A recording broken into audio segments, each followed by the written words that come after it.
ഒരിക്കലും അച്ഛൻ കണ്ടപ്പോൾ പറഞ്ഞായിരുന്നു, ഒരു സ്ഥാപനം തുടങ്ങിയാൽ അതിൻ്റെ ആ സ്ഥാപന ഉടമ 24 hours അത് അതിൽ ജോലിക്കാരെ കൊണ്ട്, ഇനി 24 അല്ല 24 മണിക്കൂറിന് അപ്പുറം ഒരു സമയമുണ്ട്, അതും കൂടി അവരവിടെ ചിലവഴിക്കും. പലപ്പോഴും പല ദേവാലയങ്ങളും 1 മണിക്കൂറില്ല 1.5 മണിക്കൂറിന് ശേഷം അടച്ചിടുന്ന ഒരവസ്ഥയാണ്. പക്ഷേ ഈ കരൂര് അങ്ങനെയല്ല, ഒരിക്കൽ സൂചിപ്പിക്കുകയുണ്ടായി. എന്തായിരുന്നു ഇതിനെക്കുറിച്ച്? അത് ഞാൻ പലപ്പോഴും ചിന്തിക്കാറുണ്ട്. ഒരു ഫാക്ടറി ഉണ്ടാക്കിയാൽ അത് 1 ഷിഫ്റ്റോ 2 ഷിഫ്റ്റോ 3 ഷിഫ്റ്റോ നടത്തി ഫുൾ ടൈം വർക്ക് ചെയ്ത് അതിനകത്തുനിന്ന് ലാഭം ഉണ്ടാക്കണം, മിച്ചം ഉണ്ടാക്കണം. അതോ മനുഷ്യൻ്റെ ഹോട്ടൽ ആരംഭിച്ചാലും രാത്രിയൊക്കെ അങ്ങനെ. പക്ഷേ നമ്മൾ പലപ്പോഴും പള്ളി ഇപ്പം പറഞ്ഞ പോലെ തന്നെ മിനിമത്തേൽ ചിലപ്പോൾ ആൾക്കാർ വന്നിട്ട് പറയും, കുർബാനയ്ക്ക് ഞാൻ ദിവസമാണെങ്കിലും 1.25 മണിക്കൂറോ 1.5 മണിക്കൂറൊക്കെ ചിലപ്പോൾ എടുക്കും. അപ്പോൾ ഈ കുർബാന സമയം കുറയ്ക്കുന്നതിനെ പറ്റി ആൾക്കാർ പറയാറുണ്ട്. അപ്പോൾ ഞാൻ ഒരിക്കലും അങ്ങനെ ചിന്തിച്ച് സമയം കുറച്ചാൽ ആൾക്കാർ എളുപ്പമാകുമല്ലോ എന്ന്. പക്ഷേ പിന്നെ പ്രാർത്ഥനയിൽ വെച്ചപ്പോൾ എനിക്ക് ചിന്ത വന്ന്, തമ്പുരാൻ തന്ന ചിന്തയാണ്, ഒരു ദേവാലയം ഉണ്ടാക്കി അതിനുവേണ്ടി എല്ലാ ക്രമീകരണങ്ങൾ ചെയ്തിട്ട് ഈ 3/4 മണിക്കൂർ അത് വെച്ചിട്ട് അടച്ചിടുന്നത് അതെങ്ങനെ ഒരു വിജയമാകുന്നത്?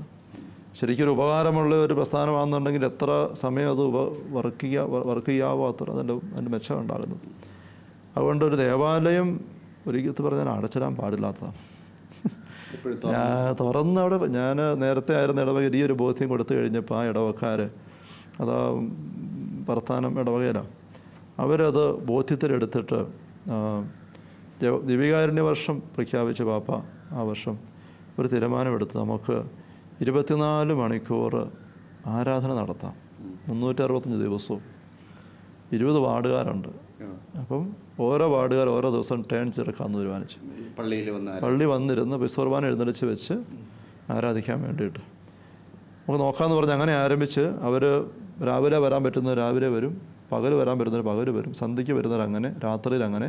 ഉറക്കമില്ലാത്ത അപ്പന്മാരൊരു 3 മണി 2 മണി ആകുമ്പോൾ പോരും. അങ്ങനെ അവർ ആ സമയം കുറിച്ചെടുത്തിട്ട് ഉത്തരവാദിത്തമായിട്ട് അവരങ്ങനെ ആ ഒരു ആരാധന അത് 4 വർഷത്തോളം അങ്ങനെ തുടർന്നു. അപ്പം അന്ന് പറയാമായിരുന്നു, അടയ്ക്കുന്നില്ലാത്ത പൂട്ടുന്നില്ലാത്ത പള്ളിയാണ് വർത്താനം പള്ളി എന്ന് പറയാമായിരുന്നു. പക്ഷെ അതുവഴിയായിട്ട് ആ സമൂഹത്തിനും ആ ദേശത്തിനൊക്കെ ഒരുപാട് അനുഗ്രഹം ഉണ്ടായി. പിതാവൊക്കെ പലപ്പോഴും വരും പറയും, ഇവിടെ ഒരു വലിയ വെളിച്ചമായെന്ന് പറയാറുണ്ട്. അത് ആ പള്ളിമുറ്റത്ത് കയറുമ്പോൾ ആൾക്കാർ പലരും പറയാറുണ്ട്, ഇവിടെ കയറി കഴിയുമ്പം ഒരു നല്ല ചൈതന്യം, ഒരു പ്രകാശത്തിൻ്റെ ഒരു അനുഭവം ഉണ്ടല്ലോ എന്ന് പറയാറുണ്ട്. കാരണം 24 മണിക്കൂർ കുർബാന എക്സ്പോസ് ചെയ്ത് വെച്ചിരിക്കുന്നു, ആൾക്കാർ ആരാധിച്ചുകൊണ്ടിരിക്കുകയാണ്. വളരെയധികം ആത്മസംയമനത്തോടും സന്തോഷത്തോടും പറയട്ടെ, വളരെയധികം വിമർശനത്തോടെ വൈദികരെ നോക്കുന്ന ഞാൻ അവരുടെ ഞായറാഴ്ച പ്രസംഗങ്ങളെപ്പോലും വിമർശിക്കുകയും അത് എൻ്റെ സഹപ്രവർത്തകരുമായി പങ്കുവയ്ക്കുകയും ചെയ്യുന്ന ഒരു ശീലമുള്ള ഞാൻ ഇടവകയിലെ ജനങ്ങൾക്ക് വേണ്ടി ഒരു ക്ലോസ് റിട്രീറ്റ് അച്ഛൻ നടത്തുന്നത് എന്ന് പറഞ്ഞ് ഞാനും പള്ളിയിൽ പോയി. വിമർശന ബുദ്ധിയായാണ് ആദ്യത്തെ ദിവസമൊക്കെ ധ്യാന പ്രസംഗങ്ങൾ ഞാൻ കേട്ടിരുന്നത് എന്നുള്ള വസ്തുതയാണ്. പക്ഷേ 5-ാം ദിവസമായപ്പോഴേക്കും ഒരു വലിയ റവല്യൂഷൻ തന്നെ എൻ്റെ മനസ്സിലുണ്ടായി. ഞാൻ ചെയ്തതെല്ലാം തെറ്റിപ്പോയി. മിയാ കൂപ്പ മിയാ കൂപ്പ മിയാ കൂപ്പ എന്ന് 3 പ്രാവശ്യം ഞാൻ അറിയാതെ പറഞ്ഞു പോയി. ഞാൻ പിഴയാളി, ഞാൻ പിഴയാളി, ഞാൻ പിഴയാളി. അതിനുശേഷം ഒരു കൺഫെഷനൊക്കെ കഴിഞ്ഞ് ഒരു വലിയ കുമ്പസാരം തന്നെ ഞാൻ നടത്തി അവിടെ. ജീവിതകാലത്ത് മുഴുവൻ 80 വർഷക്കാലം ഞാൻ ചെയ്തിട്ടുള്ള പാപങ്ങൾ കുമ്പസാരിച്ചതിനെ വീണ്ടും വീണ്ടും എടുത്ത് ആവർത്തിച്ച് പറഞ്ഞ് ഒരു പരിപൂർണ്ണ കുമ്പസാരമെന്ന് പറയത്തക്ക രീതിയിലൊരു കുമ്പസാരം തന്നെ ഞാൻ നടത്തി.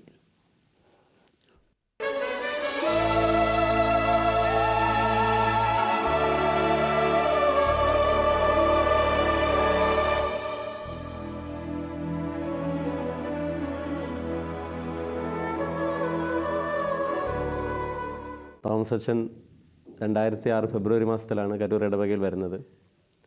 അച്ഛൻ വന്ന ആദ്യത്തെ പ്രസംഗത്തിൽ തന്നെ അച്ഛൻ എടുത്തു പറഞ്ഞൊരു കാര്യം, ഒരു ആശുപത്രിയിൽ ഒരു ഡോക്ടർക്ക് മാത്രം ചെയ്യാൻ സാധിക്കുന്ന ചില കാര്യങ്ങളുണ്ട്. അതുപോലെ ഒരു വൈദികൻ എന്നുള്ള നിലയ്ക്ക് ഒരു ഇടവകയിൽ വൈദികന് മാത്രം ചെയ്യാൻ സാധിക്കുന്ന ചില കാര്യങ്ങളുണ്ട്. അപ്പോൾ അച്ഛൻ്റെ ഫോക്കസ് അച്ഛൻ കൂടുതൽ ഊന്നൽ നൽകുന്നത് ആ വക കാര്യങ്ങൾക്കായിരിക്കും, അച്ഛൻ്റെ ശുശ്രൂഷ മേഖലയിലായിരിക്കും എന്ന് അച്ഛൻ ആദ്യമേ തന്നെ പറഞ്ഞിരുന്നു. അപ്പോൾ അച്ഛൻ്റെ കഴിഞ്ഞ 4 വർഷത്തെ പ്രവർത്തനം അത് 100% ആ ഒരു മേഖലയിൽ, ആ ഒരു ഫോക്കസിലായിരുന്നു. അപ്പോൾ ഇടവകയിൽ വളരെ ഒരു മന്ദോഷണാവസ്ഥയിലായിരുന്ന ഒരു ഇടവക അച്ഛൻ്റെ 4 വർഷത്തെ പ്രവർത്തനം കൊണ്ട് വളരെ സജീവമായി, വളരെയധികം ആൾക്കാർ പള്ളിയിൽ ആത്മീയമായിട്ട് അവർക്കൊരു നവോത്ഥാനം ആ പള്ളി മുഖേന, അച്ഛൻ്റെ ശുശ്രൂഷകൾ മുഖേന ലഭിച്ചതായിട്ട് എനിക്കറിയാം. എൻ്റെ പിതാവ് വളരെ മാരകമായിട്ടുള്ള ലിവർ സിറോസിസ് വന്ന് അദ്ദേഹത്തിൻ്റെ അവസാനത്തെ 6 മാസം അച്ഛൻ പള്ളിയിൽ വന്നതിന് ശേഷമുള്ള ആ പിതാവിൻ്റെ ആ മരണം, അത് അച്ഛൻ്റെ ശുശ്രൂഷ ലഭിച്ചത് കൊണ്ട് വളരെ സന്തോഷകരമായിട്ട് ആ മരണത്തെ അഭിമുഖീകരിക്കാൻ, ആ മരണം അതൊരു കടന്നുപോകൽ, യേശുവിലേക്കുള്ള ഒരു യാത്രയായിട്ട് അത് അദ്ദേഹത്തിന്, എൻ്റെ പിതാവിന് അനുഭവിക്കാൻ സാധിച്ചു. ഞങ്ങൾക്കും കുടുംബാംഗങ്ങൾക്ക് അത് ഉൾക്കൊള്ളാൻ സാധിച്ചു. അത് അച്ഛൻ്റെ ഒരു ശുശ്രൂഷയുടെ ഏറ്റവും വ്യക്തിപരമായിട്ട് എനിക്ക്, ഞങ്ങളുടെ കുടുംബത്തിന് അതൊരു വലിയൊരു അനുഭവമായിട്ട് ഞങ്ങൾക്ക് തോന്നിയിട്ടുണ്ട്. പിന്നെ അച്ഛൻ്റെ ഏറ്റവും വലിയ ഒരു പ്രത്യേകത, അച്ഛൻ പറയുന്നത് ചെയ്യൂ, ചെയ്യുന്നത് പറയൂ. ആ വിശുദ്ധി, അതിനോടുള്ള അച്ഛൻ്റെ ആ വിധേയത്വം, അതിലുള്ള ആ നിഷ്കർഷത, വളരെ മണിക്കൂറുകൾ സക്രാരിയുടെ മുമ്പിൽ അച്ഛൻ പ്രാർത്ഥിക്കുന്ന ആ ഒരു അച്ഛൻ്റെ ഒരു ശീലം, അച്ഛൻ്റെ ശുശ്രൂഷകൾക്കൊക്കെ കരുത്താകുന്നത് അതാണ്. പിന്നെ എനിക്ക് ഏറ്റവും കൂടുതൽ എടുത്ത് ശ്രദ്ധിക്കുന്നൊരു കാര്യം, അച്ഛൻ ചൊവ്വാഴ്ച ദിവസത്തെ ആ ഒരു മൗനം പ്രാർത്ഥന, അത് അച്ഛൻ എന്നോട് ഷെയർ ചെയ്തത്, മഹാത്മാഗാന്ധിക്ക് സ്വാതന്ത്ര്യ സമരകാലത്ത് അതിൻ്റെ തിരക്കിൽ നിൽക്കുമ്പോൾ ഇത് സാധിക്കുന്നുണ്ടെങ്കിൽ എനിക്കും അത് സാധിക്കും. അപ്പോൾ ആ ഒരാഴ്ചയിൽ ഒരു ദിവസം പൂർണ്ണമായിട്ട് പ്രാർത്ഥനയ്ക്കായിട്ട് നീക്കി വെച്ച് ദൈവത്തിൻ്റെ മുമ്പിൽ നമ്മുടെ കണക്കുകൾ ശരിയാക്കുന്ന ആ ഒരു ശീലം, അത് അച്ഛൻ്റെ ബുധനാഴ്ച ശുശ്രൂഷയ്ക്കും ഒരു കരുത്തായിട്ട് അനുഭവപ്പെട്ടിട്ടുണ്ട്. കരൂർ ഇടവകയെ സംബന്ധിച്ചിടത്തോളം ഈ പള്ളിപണി ഞങ്ങൾ 60 ലക്ഷം രൂപയ്ക്ക് മേൽ പണം ചെലവ് ചെയ്ത് ആ പള്ളിപണി പൂർത്തിയാക്കിയതിൽ അച്ഛൻ്റെ പ്രാർത്ഥന, അച്ഛൻ്റെ നേതൃത്വം, ഇതൊക്കെ വളരെ അടുത്ത് അറിയാനും അനുഭവിക്കാനും എനിക്ക് സാധിച്ചിട്ടുണ്ട്. അത് അച്ഛൻ്റെ ആ ഒരു ശുശ്രൂഷ മേഖലയിൽ സാമൂഹികമായിട്ടും ആത്മീയമായിട്ടും സോഷ്യലായിട്ടും ഇടവകയുടെ പൂർണ്ണമായിട്ടുള്ള നവോത്ഥാനം, യഥാർത്ഥത്തിലുള്ള ആത്മീയ പിതാവ് എന്തായിരിക്കണം എന്ന് അച്ഛനിലൂടെ ഞങ്ങൾക്ക് മനസ്സിലായിട്ടുണ്ട്.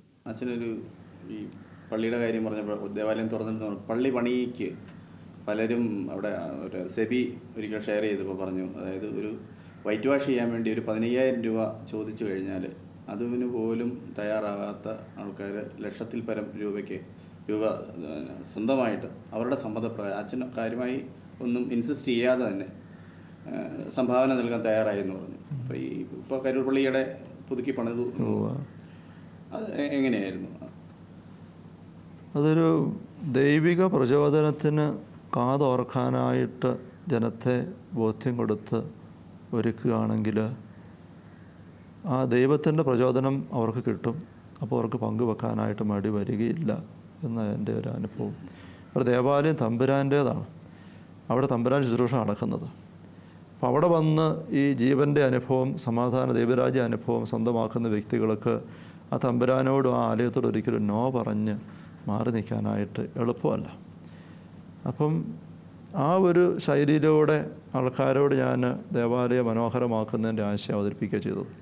എന്നോട് പറയുകയുണ്ടായി, ഒരു ദേവാലയം അന്നത് കുറേയെല്ലാം ഈ ഒരുപാട് സ്ഥലങ്ങളിൽ ഇങ്ങനെ ചോർച്ചയും പൂപ്പൽ പിടിച്ചും അടന്നു വീണും എല്ലാം ഒത്തിരി കേട് വന്നും നിലവും ടൈൽസ് എല്ലാം ഇളകി പൊടിഞ്ഞും എല്ലാം കിടക്കുന്നൊരവസ്ഥയായിരുന്നു. അതൊക്കെ ഞാൻ പറയുകയുണ്ടായി, ഒരു ദേവാലയ മന്ദിരം ഒരു ഇടവ സമൂഹത്തിൻ്റെ ആത്മീയ കരുത്തിൻ്റെ ഒരു അടയാളവും കൂടിയാണ്. അതിങ്ങനെ പൊളിഞ്ഞും ഒലിച്ചും നനഞ്ഞും ഒക്കെ കിടക്കുമ്പം നമ്മുടെ ആത്മീയ ജീവിതത്തിൽ അതുപോലെയുള്ള പാളിച്ച ഉണ്ടെന്ന് അർത്ഥം. അവിടെ നമ്മൾ ആത്മീയമായിട്ട് കരുത്ത് വരുമ്പം തമ്പുരാൻ്റെ ഭവനം ഏറ്റവും മനോഹരമായിട്ട് മാറണം. ഒരു ദേശത്തെ ഏറ്റവും മനോഹരമായ വീട് അല്ലെ മന്ദിരം ദേവാലയം ആയിരിക്കണം. 1943 നിർമ്മിച്ച പള്ളിയാണ് ഞങ്ങളുടേത്.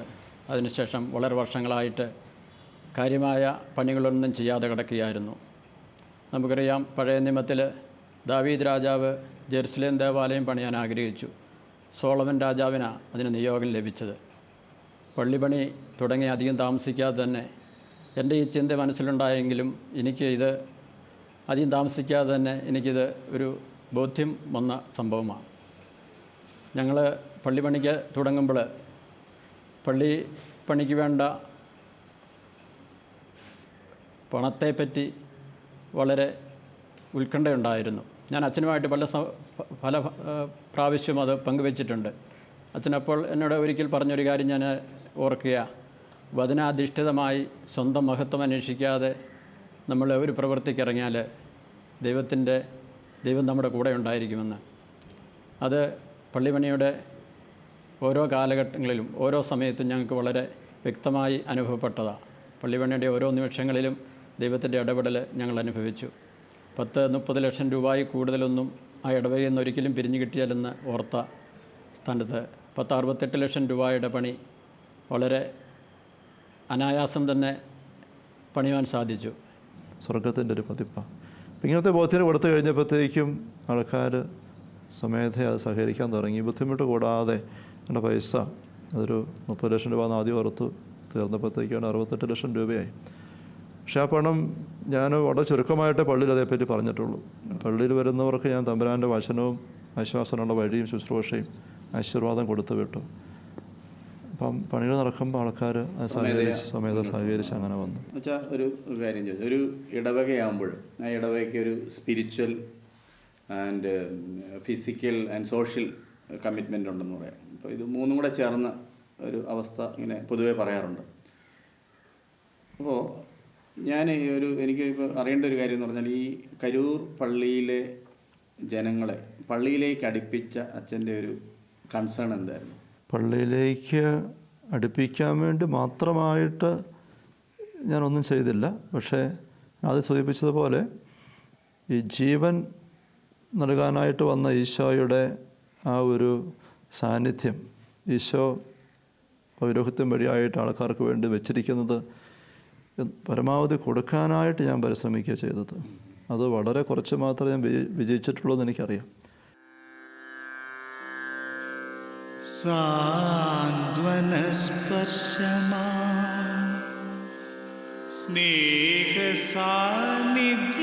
സ്നേഹസാന്നിധ്യമായി സഹജ സ്നേഹത്തിൻ പ്രവാചകനായി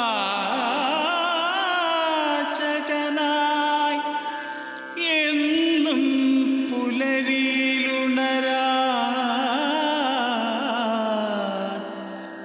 നിരന്തരം കർമ്മങ്ങളിൽ ചേർന്നലിയാൻ.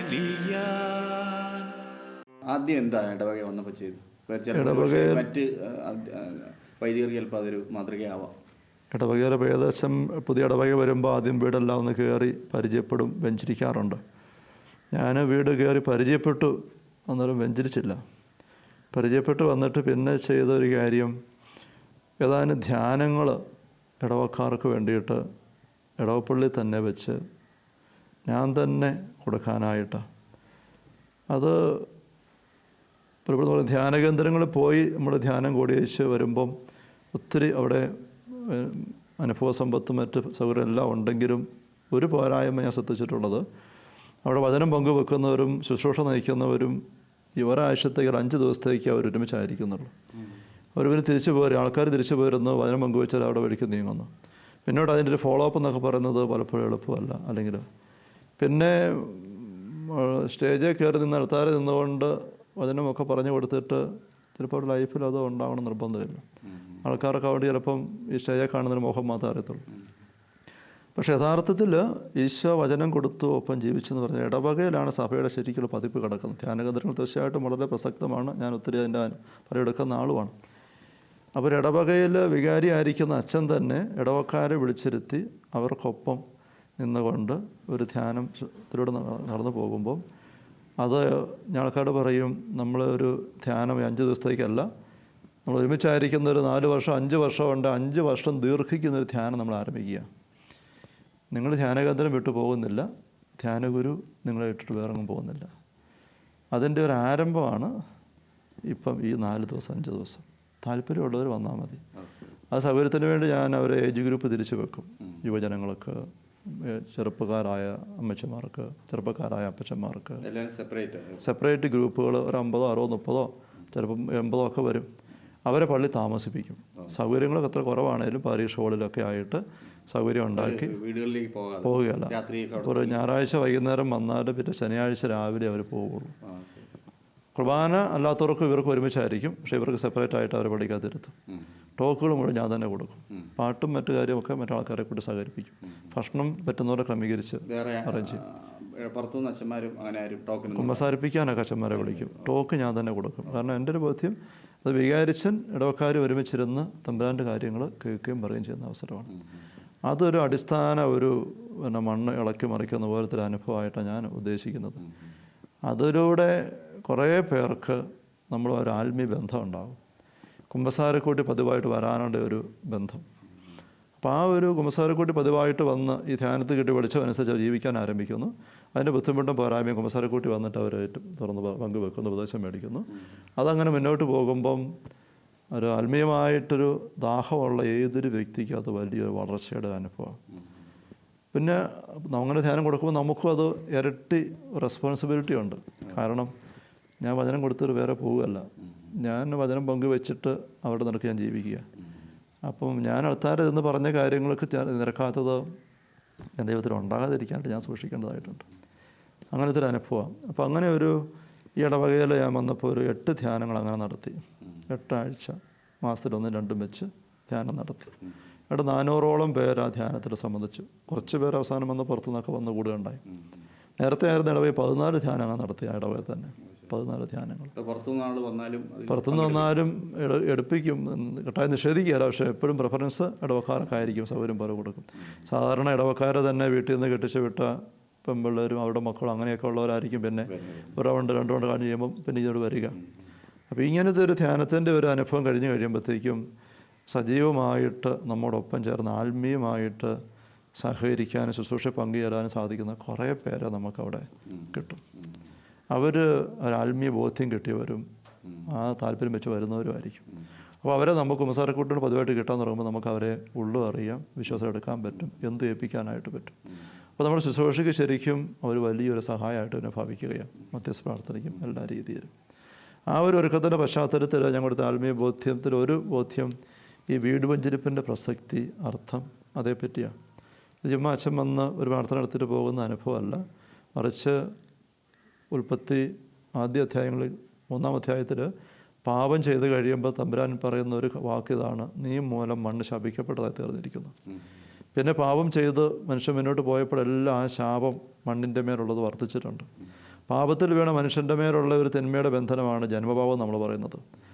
ഇത് മാമോദിസ മുങ്ങുന്ന കുഞ്ഞിൻ്റെ മേൽ കുരിശടയാളം പതിച്ചുകൊണ്ടാണ് ഈ ജന്മപാപത്തിൻ്റെ കറ നീക്കി കുഞ്ഞിനെ ദൈവമകനായി മകളാക്കി തീർക്കുന്നത്. അതുപോലെ തന്നെ മണ്ണിൻ്റെ മേലും ഒരു വിശുദ്ധീകരണ സ്പർശനം ആവശ്യമുണ്ട്. മർക്കോസ് സുവിശേഷൻ ഈശോയുടെ പ്രേക്ഷിത ദൗത്യം പറയുമ്പോൾ പറയുന്നത് നിങ്ങൾ പോയി സർവ്വ സൃഷ്ടികളുടെ സുവിശേഷം പ്രസംഗിക്കാനായിട്ടാണ്. റോമ 8 നമ്മൾ വായിക്കുന്നുണ്ട്, ഈ സൃഷ്ടപ്രപഞ്ചം മുഴുവൻ ദൈവമക്കളെ വെളിപ്പെടുന്നതിന് വേണ്ടി കാത്തിരിക്കുക, വലിയ അസ്വസ്ഥതയുടെ ആകാംക്ഷയോടെ ഈറ്റുന്നവ അനുഭവിച്ചുകൊണ്ട്. അപ്പോൾ മണ്ണിൻ്റെ മേലുള്ള ഒരു തിന്മ മാറ്റാൻ വേണ്ടിയുള്ള സഭയുടെ ശുശ്രൂഷയാണ് വീട് വെഞ്ചരിപ്പ്. അപ്പോൾ നമ്മുടെയൊക്കെ വീടുകൾ, പറമ്പുകളൊക്കെ പലതരത്തിൽ നമ്മളായിട്ട് മുമ്പ് ഉപയോഗിച്ചവരായിട്ട് അവിടെ അഴുക്ക് ചെയ്തൊക്കെ ആയിട്ട് അതിൽ തിന്മ ദുഷിപ്പ് വരുത്തിയിട്ടുണ്ട്. ദുഷിപ്പുള്ളിടത്ത് ദുഷ്ടാരൂപികളുടെ സാന്നിധ്യ സ്വാധീനം വരും. അതിൻ്റെ ഞെരുക്കത്തിൽപ്പെട്ട് നമുക്ക് പല മേഖലയിലും ഈ കുഞ്ഞുങ്ങൾ കരയാനിട വന്ന പോലെ മറ്റ് പല മേഖലയിലും ഒത്തിരി അസ്വസ്ഥ വരുന്നുണ്ട്. അതുകൊണ്ട് സഭയുടെ ഒരു അധികാരത്തോടെയുള്ള വീട് വെഞ്ചരിപ്പ് ഒരുങ്ങി നമുക്ക് എടുക്കേണ്ട ആവശ്യമുണ്ട്. അങ്ങനെ ബോധ്യം കൊടുത്തു കഴിഞ്ഞിട്ട് ഞാൻ പറയും, വെഞ്ചരിപ്പ് തന്നെ പല രീതി ചെയ്യാനായിട്ട് സഭയ്ക്ക് ക്രമീകരണങ്ങളുണ്ട്. തിന്മയുടെ അരിവിലൊക്കെ മാറ്റിക്കൊണ്ട് ഉപവാസം എടുത്ത് മത്സ്യപ്രാർത്ഥന എടുത്തൊരു പ്രത്യേക വെഞ്ചരിപ്പ് കർമ്മഗ്രന്ഥത്തിൽ കൊടുത്തിട്ടുണ്ട്. അതേപ്പറ്റി ബോധ്യം ധ്യാനത്തിൽ കൊടുത്താൽ വിടുക. പിന്നെ ഞാൻ ചെയ്യുന്നത് വെഞ്ചരിപ്പിൻ്റെ സമയം മാറ്റിവെച്ച് കഴിയുമ്പോൾ ഒരു ആഴ്ച ഒരു ദിവസം വെച്ചത് വെള്ളിയാഴ്ചയുടെ മാറ്റിവെച്ചത് 12 വീട്ടുകാർക്ക് ബുക്ക് ചെയ്യാനായിട്ട് ദിവസങ്ങളെല്ലാം വെള്ളിയാഴ്ച അങ്ങോട്ട് ലിസ്റ്റിട്ട് കൊടുത്തു. അപ്പോൾ പേര് തരുന്ന 12 വീട്ടുകാർ ഒരു വെള്ളിയാഴ്ച വെഞ്ചരിക്കാനായിട്ടാണ്. അപ്പം അന്നത്തെ കുർബാന അവർക്ക് വേണ്ടി തന്നെ ചൊല്ലും. അവർ ആ വീട്ടിൽ നിന്നുള്ളൊരു പരമാവധി കുമ്പസാരിച്ചൊരിഞ്ഞ് കുർബാനയെ സംബന്ധിക്കണം. ആ വീടുമായിട്ടും പറമ്പുമായിട്ട് ബന്ധപ്പെട്ട് അവർക്ക് അറിയാവുന്ന സർവ്വ ദുഷിപ്പ് തിന്മ പോരായ്മകൾ അവർ കള്ളാസ് എഴുതി രഹസ്യമായിട്ട് കുർബാനയ്ക്ക് വരുമ്പോൾ കൊണ്ടുവരണം. അത് ഞാൻ ആൾക്കാരെങ്കിലും ഞാൻ മേടിക്കും. അവിടെ വെച്ച് ഞാൻ സ്വകാര്യമായിട്ട് അത് വായിച്ച് തമ്പുരാൻ്റെ മുന്നിൽ വെച്ച് അങ്ങനെ ഓരോരുത്തരുടെ നിയോഗം സ്വീകരിച്ച് ആൾക്കാരെ വെച്ചിട്ട് കുർബാനയിലേക്കുള്ള ഒരു ഭാഗഭാഗത്തായിട്ടൊരു കുർബാന പണമായിട്ടുള്ളൊരു സ്വത്രക്കാഴ്ച അന്നേരം തന്നെ മേടിച്ചിട്ട് ആ വീടുകളുടെ പേര് പൊതുവായിട്ട് പള്ളിയിൽ പറഞ്ഞ് അവർക്ക് വേണ്ടി കുർബാന അർപ്പിക്കും. കുർബാന കഴിഞ്ഞ ഉടനെ ഒരു മധ്യസ്ഥ പ്രാർത്ഥന കുർബാന എഴുന്നള്ളിച്ച് വെക്കും. അന്ന് ഏതൊക്കെ വീട് വെഞ്ചരിക്കുന്നോ ആ വീട്ടിൽ നിന്നുള്ള ആൾക്കാർ ഉച്ച കഴിഞ്ഞ് വെഞ്ചരിപ്പിന് സമയം കുറിച്ച് കിട്ടിയിരിക്കുന്നവർ രാവിലെ വന്നു, രാവിലെ വെഞ്ചരിപ്പിന് സമയം കിട്ടിയിട്ട് ഉച്ച കഴിഞ്ഞ് വന്നിരുന്ന് മധ്യസ്ഥ പ്രാർത്ഥന നടത്തണം. അങ്ങനെ ഇരുത്തിയിട്ടാണ് ഞാൻ വെഞ്ചരിക്കാൻ പോകുന്നത്. എന്നിട്ട് വൈകുന്നേരം ഞാൻ വെഞ്ചരിപ്പ് എല്ലാം കഴിഞ്ഞ് വന്ന് കഴിയുമ്പോൾ ഇവിടെ പ്രാർത്ഥിച്ചുകൊണ്ടിരിക്കും. മറ്റുള്ളവരും വന്ന് പ്രാർത്ഥിക്കാൻ കൂടും. വെഞ്ചരിപ്പ് മുഴുവൻ കഴിഞ്ഞ് വന്നിട്ട് അത് അവസാനിപ്പിക്കുകയുള്ളൂ. അതൊരു ദിവസം ഒരു വിശുദ്ധീകരണ ശുശ്രൂഷയായിട്ട് അങ്ങനെ നടത്തി. അങ്ങനെ കുറേ ആഴ്ചകൾ നടത്തി ഒരു 100ഓളം വീട്ടുകാർ ബോധ്യപ്പെട്ട് വന്ന് ഈ വെഞ്ചരിപ്പ് സ്വീകരിച്ചു. അവരൊരുപാട് അവിടെ കുടുംബവും പറമ്പും വീടുമായി ബന്ധപ്പെട്ട് തലമുറകളെ ബന്ധപ്പെട്ട് ഒത്തിരി അറിയാവുന്നതെല്ലാം തമ്പുരാനെ സമർപ്പിച്ച് അവിടെ ഒരു നല്ലൊരു വിടുതൽ അങ്ങനെ വീടുകളിലും പറമ്പുകൾക്കും കിട്ടി. എന്നെ സംബന്ധിച്ചിടത്തോളം പുതിയ ഉൾക്കാഴ്ചകൾ, ആത്മീയമായ കരുത്ത് ഈ കാലയളവിൽ എനിക്ക് കൂടുതലായിട്ട് കിട്ടിയിട്ടുണ്ട്. അതിന് ഏറ്റവും വലിയൊരു ഉദാഹരണമാണ് എനിക്ക് ഏറ്റവും ഇഷ്ടപ്പെടാത്ത 10-18 കുടുംബാംഗങ്ങൾക്ക് വഴി സൗകര്യമുണ്ടാക്കി കൊടുത്തു എന്നുള്ളത്. വെറുപ്പോടെയാണെങ്കിൽ ഞാനത് ആദ്യം സമ്മതിച്ചു. ഇന്ന് അതിൽ ഏറ്റവും കൂടുതൽ ആനന്ദിക്കുന്നത് ഞാനാണ്. കാരണം ദാനം കിട്ടിയത് ദാനമായിട്ട് കൊടുക്കണമെന്നുള്ള ആ ഉൾക്കാഴ്ച എൻ്റെ മനസ്സിലേക്ക് ആഴത്തിൽ പതിപ്പിക്കുവാൻ ബഹുമാനപ്പെട്ട എൻ്റെ വികാരിയച്ഛന് കഴിഞ്ഞു എന്നുള്ളതാണ്. എനിക്ക് ഏറ്റവും അഭിമാനത്തോടുകൂടി സന്തോഷത്തോടുകൂടി ആ റോഡിൽ കൂടി പോകുമ്പോഴും ആ റോഡിൽ കൂടി ആ റോഡിന് ആവശ്യമുള്ളവർ നടന്നു പോകുമ്പോഴും ഒക്കെ കിട്ടുന്ന ആനന്ദം മറ്റാരേക്കാൾ കൂടുതൽ എനിക്കിപ്പോൾ കിട്ടുന്നുണ്ട്. മണ്ണിൻ്റെയും വീടിൻ്റെയും കാര്യം പറഞ്ഞപ്പോൾ അവർ ചേട്ടൻ പറഞ്ഞൊരു കാര്യം ഓർക്കുന്നത്, ഒരു സ്ഥലത്തേക്ക് വഴി കൊടുത്തൊരു കാര്യം. ആദ്യം അല്പം വെറുപ്പോടെയാണെങ്കിലും ഇപ്പം ഞാൻ അതിൽ അഭിമാനിക്കുന്നു, വളരെയധികം സന്തോഷിക്കുന്നു എന്ന് പറഞ്ഞു. അതിനെക്കുറിച്ച് എന്താണ് പറയാനുള്ളത്? ഇടവക സമൂഹം എന്ന് പറയുന്നത് ഒരു ദൈവജന കൂട്ടായ്മയുടെ അനുഭവമാണ്. അപ്പോൾ അവർക്കിടയിൽ ഈ തീരെ അവശതകളിൽപ്പെട്ട് ദൈവമേ ഓർക്കാൻ പോലും പറ്റാത്ത അവസ്ഥയിൽ പോകുന്ന കുടുംബങ്ങളുണ്ടായിരിക്കാൻ പാടില്ല. അതൊരു പരസ്പര ബന്ധത്തിൻ്റെ സ്നേഹത്തിൻ്റെ കൽപ്പനയ്ക്ക് വിരുദ്ധമായ കാര്യമാണ്. അപ്പം ഞാൻ ഇപ്പോൾ ആയിരിക്കുന്ന ഇടവക വന്നപ്പം ഞാൻ ശ്രദ്ധിച്ചു, ഒരു 10-20ഓളം വീട്ടുകാർ ഈ തോട്ടറമ്പിലും ഇടവഴിയിലും പുറംപോക്കിലും ഒക്കെ ആയിട്ട് 1 സെൻറ്റ് സ്ഥലം പോയി സ്വന്തമായിട്ട് ഇല്ലാതെ കഴിയുന്നവരാണ്. അതേസമയം മറ്റ് പല കുടുംബങ്ങൾക്കും ഏക്കർ കണക്കിന് സ്ഥലമുണ്ട് താനും. അപ്പോൾ ഞാനോട് തിരിച്ച് പറഞ്ഞു, ധനവാൻ്റെയും ലാസറിൻ്റെയും ഉപമ വെച്ച് തന്നെ പറഞ്ഞു, ഈ 1 സെൻറ്റ് പോലും സ്ഥലമില്ലാത്ത ഓരോ വ്യക്തിക്കും 1, 2, 3 സെൻറ്റ് സ്ഥലമെങ്കിലും അവരാരുടെ പുറമ്പോക്കി കിടക്കുന്ന ആ പുരയിടത്തിൽ നിന്ന് ചേർത്ത് അവർക്ക് തിരിച്ചു കൊടുക്കണം. അങ്ങനെ ഒരു മിനിമം അടിസ്ഥാനപരമായിട്ടൊരു ജീവിത മണ്ണുള്ള ഒരു കുടുംബമായിട്ട് അവരെ മാറ്റിയെടുക്കണം. അങ്ങനെ എടുത്തുകൊണ്ട് മാത്രമേ അവരെ കൂട്ടി പള്ളിക്കകത്ത് ഒരുമിച്ചിരിക്കാൻ സ്വർഗസ്വനായ പിതാവെന്ന് വിളിക്കാൻ അർഹതയുണ്ടാവുള്ളൂ. 2 ഉള്ളവൻ 1 ഇല്ലാത്തതിനോട് കിടന്ന് സ്നാപകൻ പിടിപ്പിച്ചു. പുതിയ നിയമത്തിൻ്റെ ആരംഭത്തിൽ ദശാംശം കൊടുക്കണമെന്ന് പഴയ നിയമത്തിൽ ഈശോ വന്നപ്പോൾ ചോദിക്കുന്നവർക്ക് കൊടുക്കണം, അങ്ങനെ മുഴുവൻ വിറ്റ് കൊടുക്കാനാണ് പറഞ്ഞത്. അപ്പം 100 കണക്കിന് സെൻറ്റുകൾ ഉള്ള വ്യക്തി 1 സെൻറ്റ് പോലും ഇല്ലാത്തൊരു വ്യക്തിക്ക് കൊടുക്കുകയല്ല, അവനും അവൻ്റെ പിള്ളേരും ഒക്കെ എറമ്പിലും ഈ തോട്ടറമ്പിലും മാടിൻ്റെ താഴെയും കിടക്കട്ടെ എന്ന് പറഞ്ഞുകൊണ്ട് കിടക്കുകയും ഈ ഉള്ള ആൾക്കാർ വന്ന് കുമ്പസാരം കുർബാനയൊക്കെ എടുക്കുകയും തമ്പുരാൻ അത് വില പോവുകയല്ല. ആ വീട്ടിലെ പിള്ളേരുടെ ദയനീയത തമ്പുരാൻ ഹൃദയത്തെ വേദനിപ്പിച്ചുകൊണ്ടിരിക്കും. അത് തീരാതെ ഈ വീട്ടിലെ പിള്ളേർക്ക് ദൈവാനുഗ്രഹം കിട്ടത്തില്ല. അത് സാമൂഹ്യ ഒരു തലത്തിൽ നമ്മൾ ശ്രദ്ധിക്കേണ്ട ആ ഒരു സത്ത ഇല്ലെങ്കിൽ ആത്മീയതയ്ക്ക് പേരുപിടിക്കാൻ പറ്റത്തില്ല. അതുപോലെ തന്നെയാണ് ഒരു റോഡ് സൗകര്യം ഇല്ലാതെ ഒരു 10-16 കുടുംബങ്ങൾ ഇങ്ങനെ ഞെരുങ്ങി കഴിയുക. ഇടവഴി മാത്രമേ ഉള്ളൂ അവർക്ക്, കരൂർ. അപ്പോൾ അത് കണ്ടപ്പോൾ ഞാൻ ശ്രദ്ധിച്ചു, അവർക്കൊരു അത്യാവശ്യ സാധനം മേടിക്കണേ പോലും ഓട്ടോറിക്ഷ പോലും കൊണ്ടുപോകാൻ മാർക്ക്, സൈക്കിൾ പോലും ശരിക്കും ഓടിച്ചൊരു ഇടവഴി കൂടെ മാത്രമേ കൊണ്ടുപോകത്തുള്ളൂ. ഇവരെല്ലാം പാവപ്പെട്ട ആൾക്കാർ. അതിനടുത്തുള്ള 3-4 കുടുംബക്കാർക്ക് പറമ്പുകളുണ്ട്, അവരുടെ ഇടവഴി കൂടെ ഇവർ പോയിക്കൊണ്ടിരിക്കുന്നത്. അപ്പോൾ ഞാൻ അവരുമായിട്ട് സംസാരിച്ചു.